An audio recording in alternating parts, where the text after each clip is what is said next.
This is Oscar Bevis for the Stomping Ground, powered by Wow Hydrating, available on the zone. Ben, deep breath after what was an eventful press conference. Look, we said it off camera. Bivol and Beterbiev is a brilliant fight. The undercard is brilliant. Lots of UK interest. Riyadh season doing what it does best. But I think the main talking point is going to be that Chris Eubank Jr. outburst. Look, I don't think it was appropriate on a press conference where all the promoters are working together, but he is what he is. He'll grab the headlines, similar to Whittaker in that sense. And a lot of stars, they say stupid shit and they say things, but I have to say the main thing is, what a card. I've never been involved in a card as good as this. I know Saturday was good, but for me, this is phenomenal.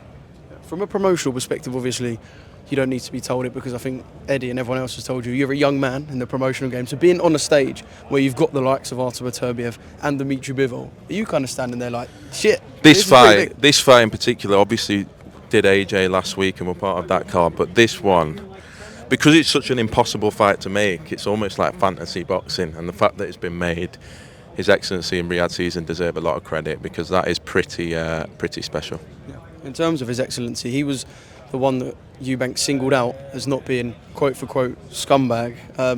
Your thoughts on that? Well,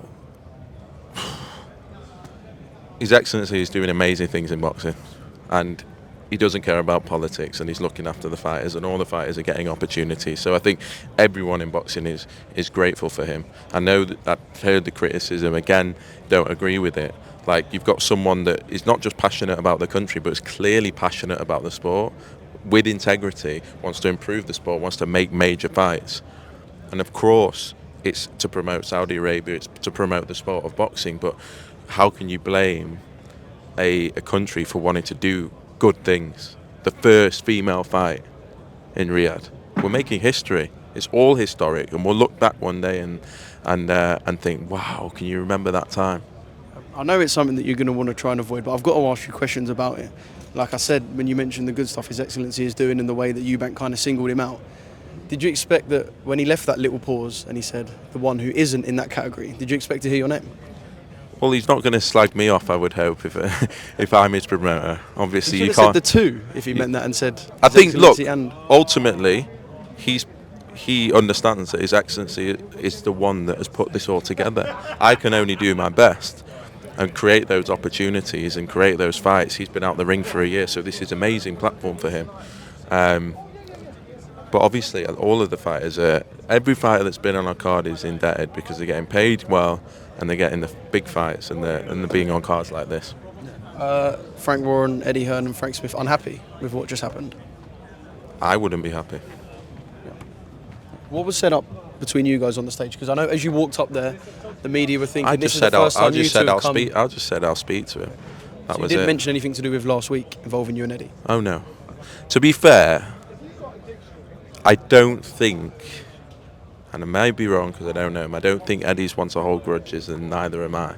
I think for all the pantomime, I think everyone's absolutely buzzing to be involved in events like this, and yeah, I think we move on. So you think a line will be drawn under it? Look, what if I was to tell you that in interviews of today, it's still one of the biggest topics in and amongst the media? I've heard it being asked. Yeah, put to Eddie Hearn multiple times. It's crazy. I've always been one for letting the fighters do the talking, genuinely. I think they're the ones that deserve the platform, they're the ones that deserve the stage, they're the ones that deserve to be in front of the camera. But ultimately, fans are interested in the politics as well, and I don't know what to say. It was a fantastic week last week. I really enjoyed it. I really did. And the main thing is the fights are getting made. Is this enhancing your promotional reputation, do you think? Because there is no denying that Eddie Hearn and his longevity and the fighters he's worked with is a high calibre of promoter as such. Getting involved in even just a little spat, and like you said, you probably both won't hold grudges. Is it doing well for you? It's not what I want. It's not what I want. Do I have to defend myself at times? 100%. But is it what I want? No. I'm here to get the fighters the best opportunity as I can, I'm absolutely buzzing at the moment. Like, just think about for us as a business. September 21st, we just had Tyler Denny in a life-changing moment. Josh Buatsy's just become an interim world champion. We're moving to October 12th now. We've got Ben Whittaker and Chris Eubank Jr., who, for me, are Eubank's a pay-per-view star. Ben is becoming a pay-per-view star. Fraser Clark in one of the fights of the year gets his rematch. Jack Massey going to take a world champion. Then I've got Adam Azim the next week against Sahara Davis in a career-defining fight. Then we've got Chris Billen Smith in a unification. Stuff to be announced in December. For us, this is a lot of guys that we've either started with a debut or built with for a long time. So to see them achieving their dreams, to see them being in the fights that the fans want to see,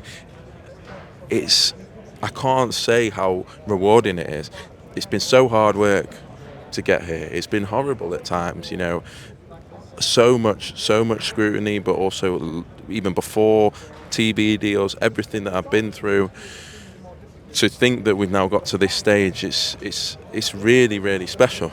And I'm living it through the fighters, you know. I'm living their dream, and I'm with them, and I'm seeing underdogs go and achieve amazing things. And yeah, I have to, as I say, thank Riyadh Season, because we can do something and we can get to a certain stage. And yes, it's perfect timing because our fighters are getting to the stage now where they can take the big fights. But being able to make the biggest fights consistently, regularly, it's great to have the support from Riyadh Season. Yeah. Let's talk about Chris Eubank Jr. and Kamil Zerameta. He's come under quite a bit of scrutiny for the choice of opponent. Riyadh Season generally has been chucking people in quite, I'd say, at the deep end as such.